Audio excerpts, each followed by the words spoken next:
her hair up in a ponytail, her favorite dress tied with a bow. Today was Daddy's day at school, and she couldn't wait to go. But her mommy tried to tell her that she probably should stay at home, why the kids might not understand if she went to school alone. But she was not afraid. She knew just what to say, what to tell her classmates on this Daddy's Day. But still her mother worried for her to face this day alone, and that was why, once again, she tried to keep her daughter home. But the little girl went to school eager to tell them all about a dad she never sees, a dad who never calls.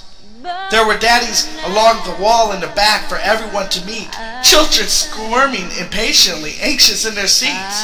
One by one, the teacher called a student from the class to introduce their daddy as seconds slowly passed. At last, the teacher called her name. Every child turned to stare. Each of them were searching for a man who wasn't there. "Where's her daddy at?" she heard a boy call out. "She probably doesn't have one," another student dared to shout.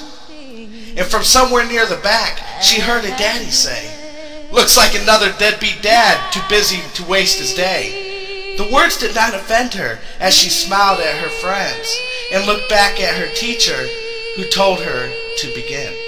And with her hands behind her back, slowly she began to speak, and out of the mouth of a child came the words, incredibly unique. "My daddy couldn't be here because he lives so far away. But I know that he wishes he could be with me on this special day. And though you cannot meet him, I wanted you to know all about my daddy and how much he loves me so. He loved to tell me stories. He would have taught me how to ride my bike. He surprised me with pink roses and taught me to fly a kite. We would have shared fudge sundaes and ice cream in a cone. And though you cannot see him, I'm not standing all alone. 'Cause my daddy's always with me, even though we are apart. I know because he told me. He'll forever be in my heart." With that, her little hand reached up and lay across her chest, feeling her own heartbeat beneath her favorite dress. And from somewhere in the crowd of dads, her mother stood in tears, proudly watching her daughter who was wise beyond her years. For she stood up for the love of a man not in her life, doing what was best for her, doing what was right. And when she dropped her hand back down, staring straight into the crowd, she finished with a voice so soft, but its message clear and loud. "I love my daddy very much. He's my shining star. And if he could, he'd be here. But heaven's just too far. But sometimes when I close my eyes, it's like he never went away."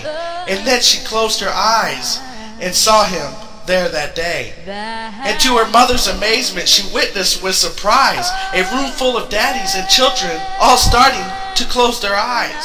Who knows what they saw before them? Who knows what they felt inside? Perhaps for merely a second they saw him at her side.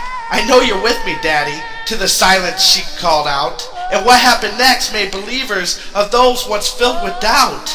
Not one in the room could explain it, for each of their eyes had been closed, but there placed on her desktop was a beautiful, fragrant pink rose. And the child was blessed, if only for a moment, but the love of her shining bright star, and given the gift of believing that heaven is never too far.